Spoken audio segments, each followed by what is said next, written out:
Hey guys, I'm Jasmine, and today I'm bringing you guys another Sex and the City Saturday where I'm going to be reacting to an episode of Sex and the City. We're going to do a recap as well as talk about what happens in the situations and what we would do in the situations.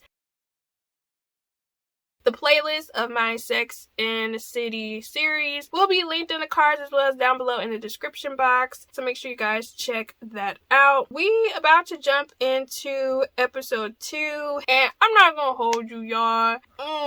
The irritation is probably gonna be real. But let's jump into it. So Carrie's friend Miranda gets invited to a dinner party by a man she barely knows. He apparently is a sports agent that at some point told her that she had nice legs or loved her legs, whatever. At the dinner party, everything was going real great, right? She got along with everyone.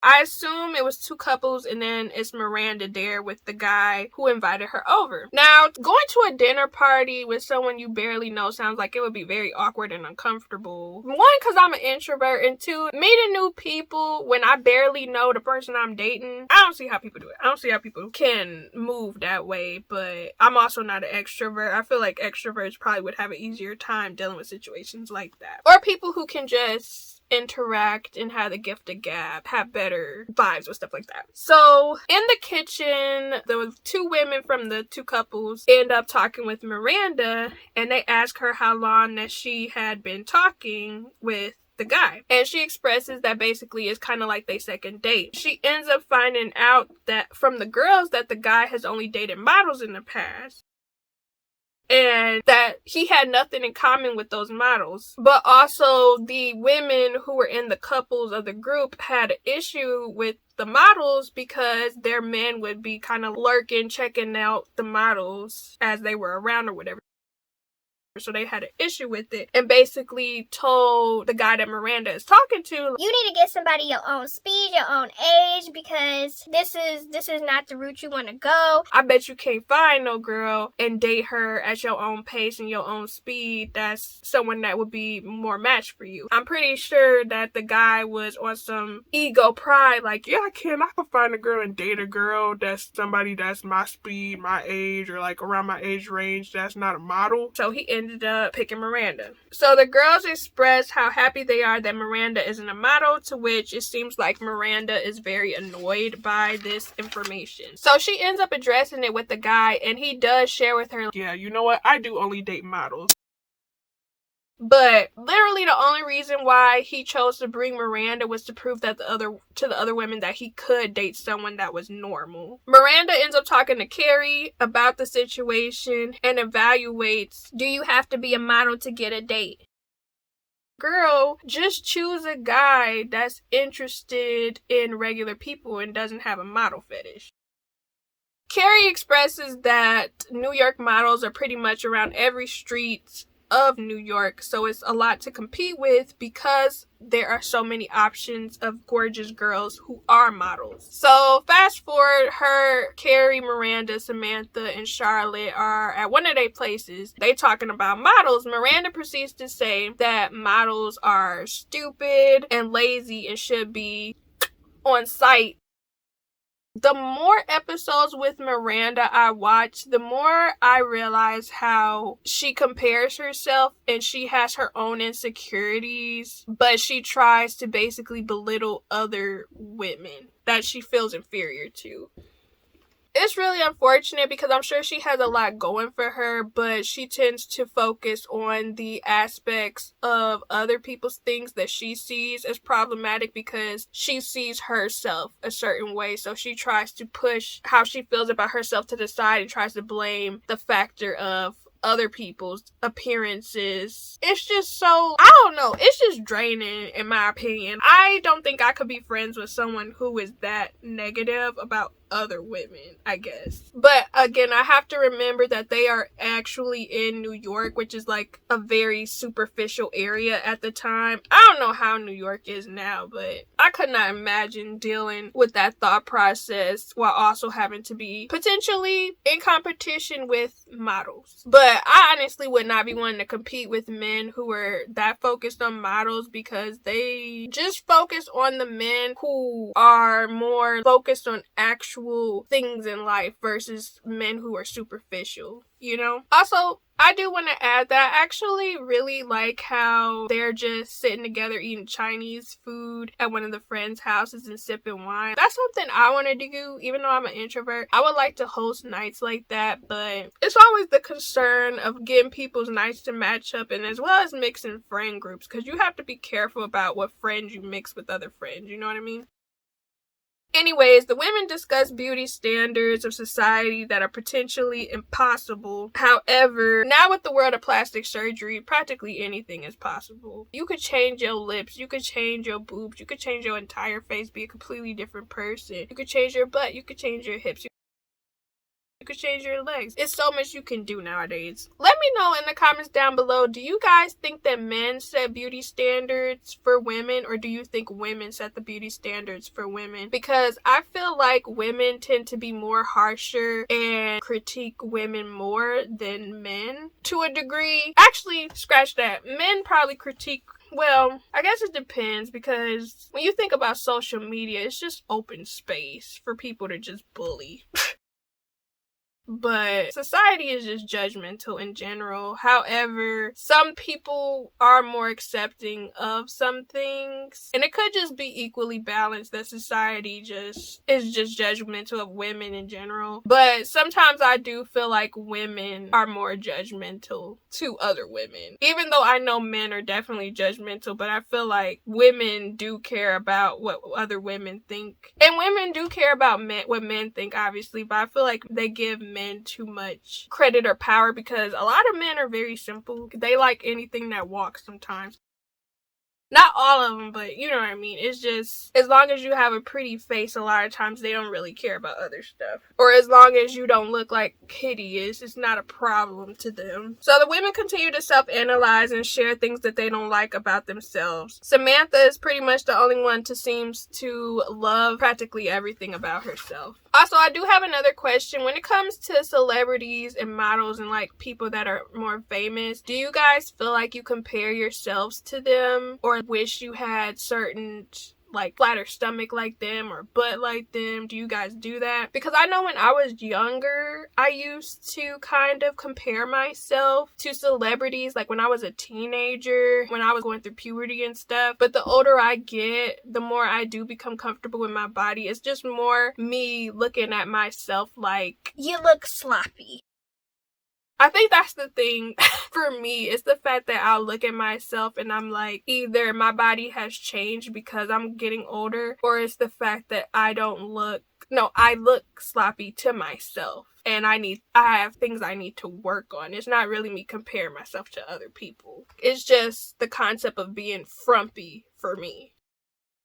So anyways, two random women, I don't know who they are, but they basically share that there are two types of guys that fall for beautiful women. The ones who only want physical intimacy, or the ones who fall headfirst in love, which to me, I don't think that's true. I just feel like people like what they like, and the way that they talk about models is almost like they're saying models don't have personality at all, which kind of dehumanizes people who are pretty or prettier. But again, I have to remember the time in which this show came out. So basically, the discussion of pretty privilege comes up, where both men and women are, I guess, interviewed, and they share the different perks that they get for looking good, which is true. If you are pretty, you do get perks. This even goes to being a pretty influencer, a pretty YouTuber. A lot of times, even during the pandemic, there are so many different people that blew up during the pandemic. No offense to them, but there are so many social media influencers and content creators that blew up during the pandemic, and their content gives absolutely nothing.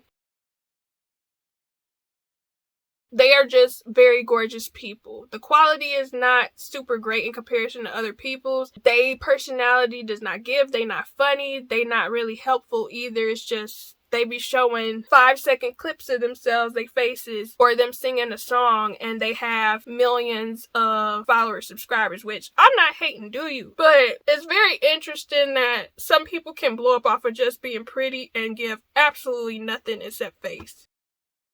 Which, I mean, if they could do that, they could do that, you know? I actually kind of wanted to do a video about pretty privilege. It was 2 videos I wanted to do about my experience with pretty privilege, and then I also kind of wanted to do a cons video about pretty privilege, but I don't know if I'm gonna do that just yet. Let me know in the comments down below if you guys would like me to. I'm undecided. So anyways, Carrie ends up talking with this artist named Barkley who survives off of his art, yet somehow he makes no sales, which... what? I'm assuming he has like art gallery showings or stuff like that, or contracts with businesses, and that's how he makes his money. He expresses to Carrie that he sees models like dogs.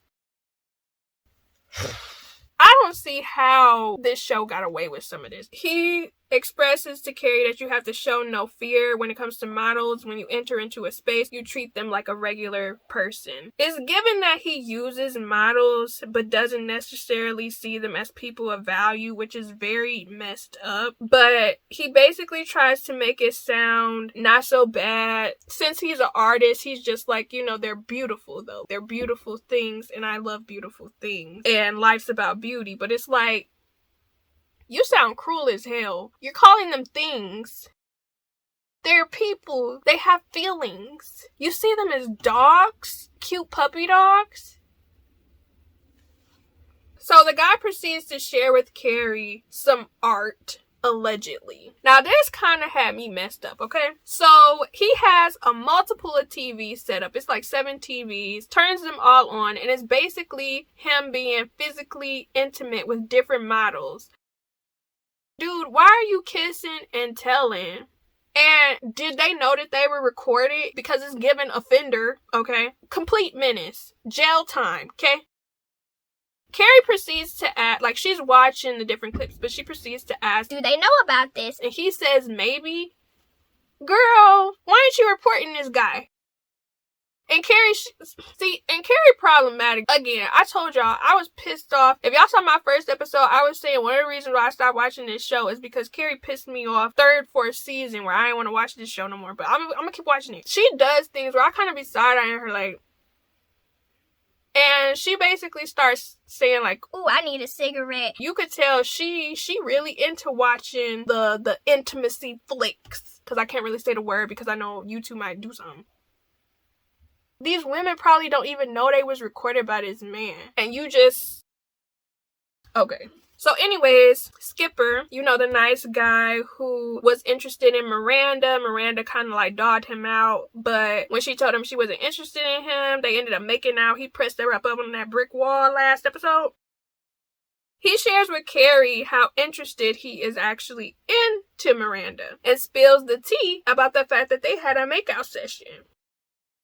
So Carrie like, oh, alright. And she's like, well, why doesn't he call her? And he expresses that he has been hitting her up and contacting her, but Miranda hasn't been returning any of his calls.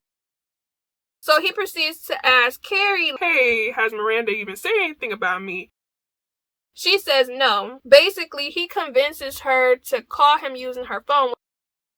Boy, Miranda obviously not gonna pick up the phone because it's your freaking phone number.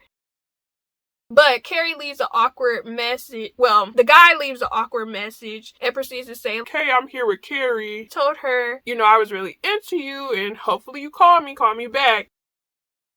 It was given desperate. This man down bad for Miranda, basically. And Carrie ends up saying, yeah, that's the trouble that comes with hooking up your friends with your other friends. True, because you knew in the first place you shouldn't have hooked them up.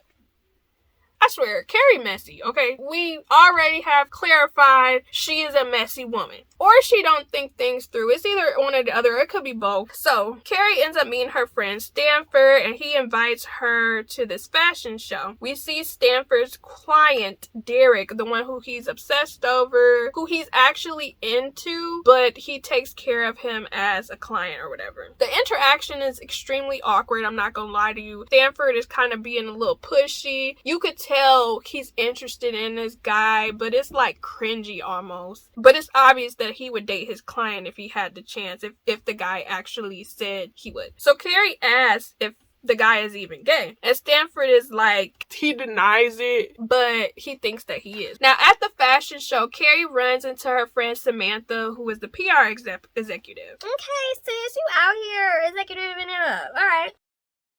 They end up running into Barkley, who's the guy that has the Conquest TV intimate flicks artist who sees models as dogs. Samantha ends up seeing him and sets her sights on him. But Carrie expresses to Samantha, girl, he a modelizer, you don't want to mess with him. But it makes Samantha want to talk to him even more. I feel like Samantha has some weird model kink where she feels like if men see her, if she knows men date models and they date her, it makes her feel youthful or young. To me, it's almost given like some sort of midlife crisis or something like that. But I don't know how old Samantha is, so maybe it's not midlife crisis, but she's having issues with coming to terms with her aging, or if she feels like she has something to prove. I guess it's either the aging thing, because again, I don't know how old she is. I don't know if she's in her 30s supposedly in this series, or if she's supposed to be in her 40s in this series. So it's either the fact that she's dealing with her getting older because the models are early 20s, teens, or if it's the fact that it's just the overall pretty model complex thing. So Mr. Big ends up running into Carrie at the after party. Stalker much?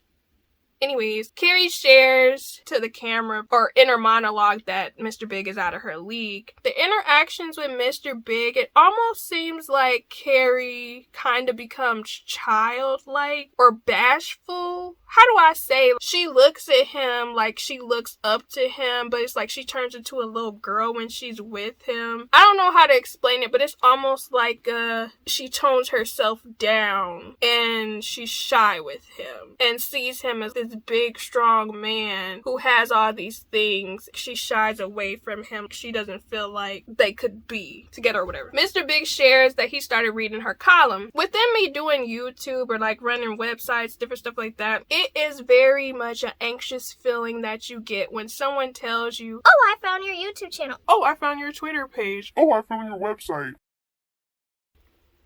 Okay, like, what am I supposed to do with this information? All that does is make me feel anxious. I guess you gonna tell me what you think about it, I guess. It makes you feel like you being judged. But anyway, Mr. Big proceeded to say that her column was cute. That pissed me off. That pissed me off a little bit because this is the way this woman makes her money. This is the way this woman is able to sustain her way of life. And you're calling her column cute. What she does for work is cute to you. You're belittling her. And I don't like that.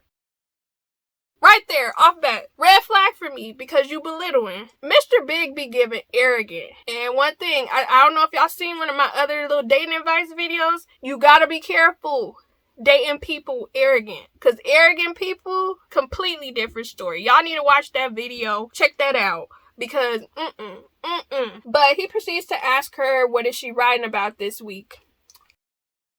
Bro, get out of her face. Get out of her face. Of course, she tells him she writing an article about men who date models and how some do it as a game while others date them for validation. He expresses to her that some just like really beautiful women. Unfortunately, I gotta agree with this arrogant man. I really do have to agree that some guys just like pretty women, and it doesn't necessarily have to be something negative that's attached with someone wanting to date a pretty woman. Why is that a problem? The thing that gets me about this episode is how they really focus on the fact that models or pretty people are the problem. It's the people in society that have model fetishes that's the problem. Or not seeing them as actual human beings. Because some of the girls don't really see the models as human beings. For example, like when Miranda referred that, they were stupid and, should be they're still human. And it's not their fault that they are pretty and you feel inferior because of it. Like, why? I don't know. It's just so weird. Episodes of Sex and the City are so weird to watch for me. Because, again, I'm from the Midwest, okay? I don't know much about New York, but it's just so odd. It's just the way of thinking is so problematic to me. With some things, the way of thinking is problematic to me. Anyways, a model shows up on Mr. Big's arm, which, okay, black girl, I see you. You could tell Carrie feels Like, she sinks into herself, feels inferior, and she kind of like backs away from the situation and basically says she'll catch up with him another time. She having her inner monologue, and she expresses how she thought that what she felt about her looks she had came to terms with since she turned 30, but she thought she had relinquished the energy that she gave to the concepts around being superficial, but she still feels like there's some inferior or insecurity she has. So Samantha shows up and says Barkley seems to be interested in her and asks Carrie if she thinks he could actually see her as being a real model. Samantha hooked up on the whole beautiful, I want to be seen as a certain type of beautiful aspect that she measures herself up towards. Carrie expresses it wouldn't be ideal to keep talking to him because he has a model conquest. Clearly Samantha wants to be a part of it. That just entices her even more. So Carrie proceeds to go get a cab, mentioning that she honestly feels invisible by the end of the night. Now, the model Derek, who is Stanford's client, who he has a crush on, shows up and he's like, hey, are you going home? And she's like, yeah. And he basically asked to go with her to her apartment, which, whoa, what's happening here? This is so messy because I'm literally sitting there like, is Carrie about to sleep with her friend, crush?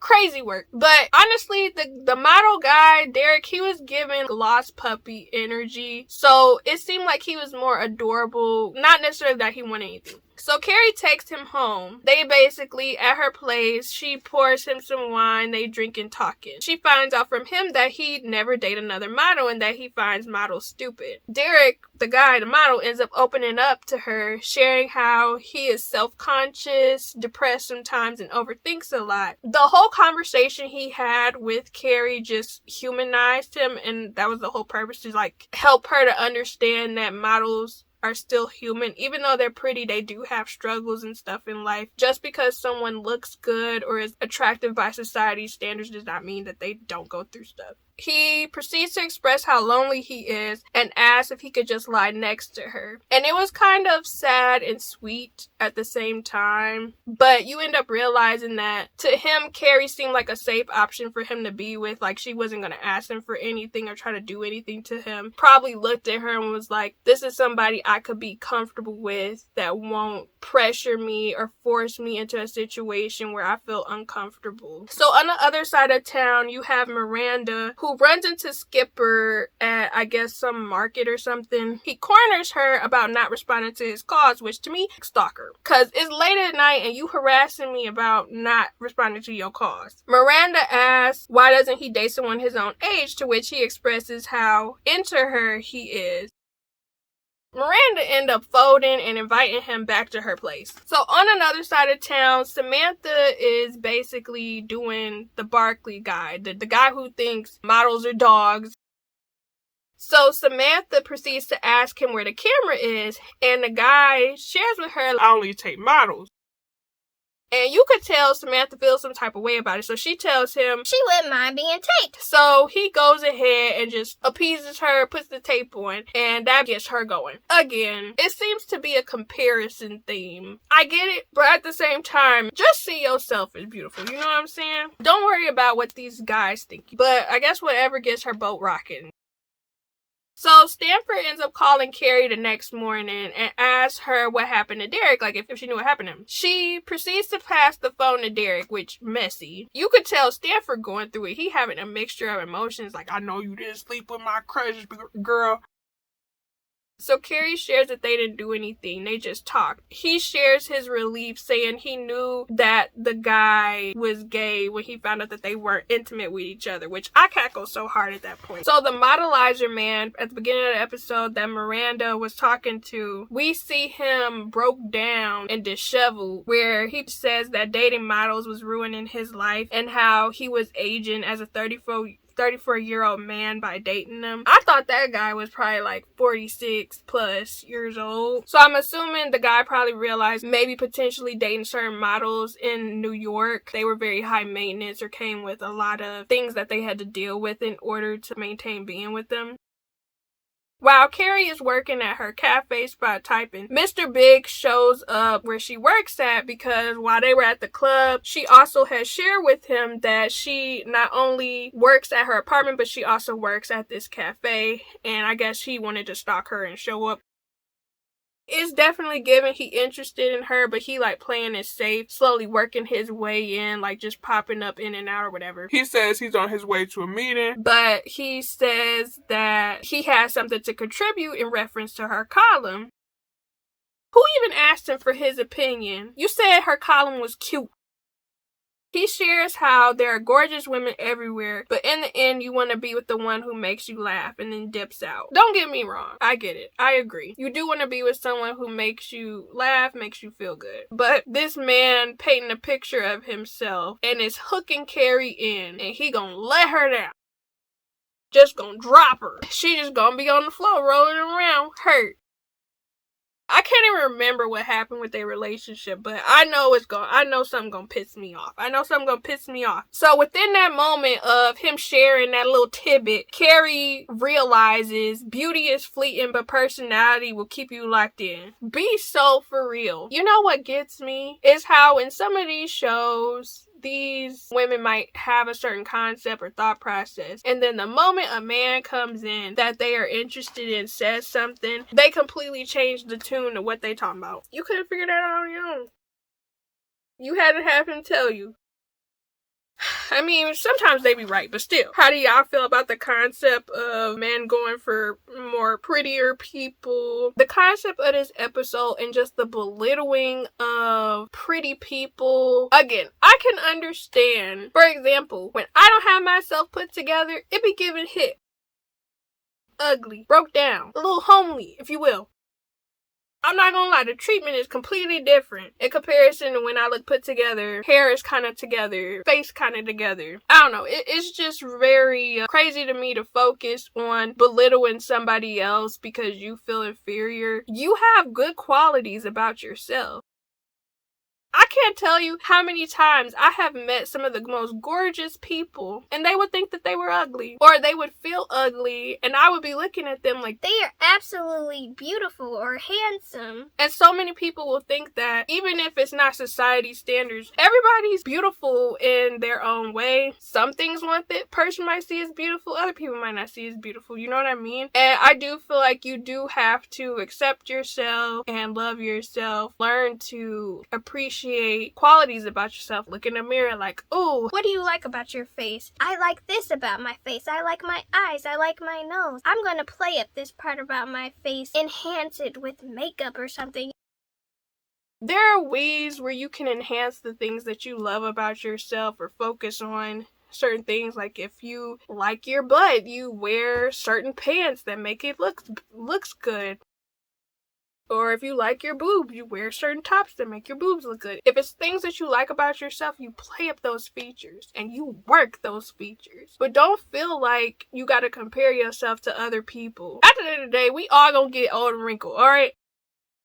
Beauty does fade. However, you can definitely enhance yourself where you can put effort into the way that you look and you look like a star. And people will know that you look good and you'll get compliments, everything. And sometimes I feel like people don't understand that confidence can carry you a long way. Confidence can make you so attractive. Truly, I have seen it so many times where I know somebody and I know that they don't feel good about themselves. But when I see them move a certain way, other people vibe off of it, because I can vibe off of it. I can see it. I can feel it. It really is a mindset. The way you carry yourself will attract new people, potentially even a better quality of people. I mean, pretty people still have trouble dating too, but again, it's the way you carry yourself as well. Because not all pretty people have good, successful dating lives, or not all ugly people, well, not ugly, but people who are not society standards pretty, a lot of them have successful relationships and look absolutely gorgeous. It's just society does not deem them as being like top tier pretty, when it's who are you to choose what's top tier pretty? Even when they pick the most gorgeous men or most gorgeous women in these magazines, a lot of people will disagree with who the top 50, 100 are. Everybody's concepts of what is pretty or what is gorgeous is different. And you need to embrace your difference, and you also need to embrace who you are, embrace how you see yourself, and really value yourself, and don't worry about these other people, because these other people got their own issues. You worry about yourself, you worry about your own personal growth, you worry about how you feel about yourself so you can be happy with yourself at the end of each and every day, because you only got one life, and it would suck to be miserable and to worry about other people who don't matter. But that's just my thoughts. But let me know y'all thoughts in the comments down below, how y'all felt about this episode. I don't really know how I'm doing with this whole Sex and the City series, but hopefully you guys enjoy it. And yeah, I'll be back soon with another video. So stay blessed, stay positive. Make sure you guys check out my dating advice videos if you guys are interested. But I'll be seeing you guys again soon. Okay, bye.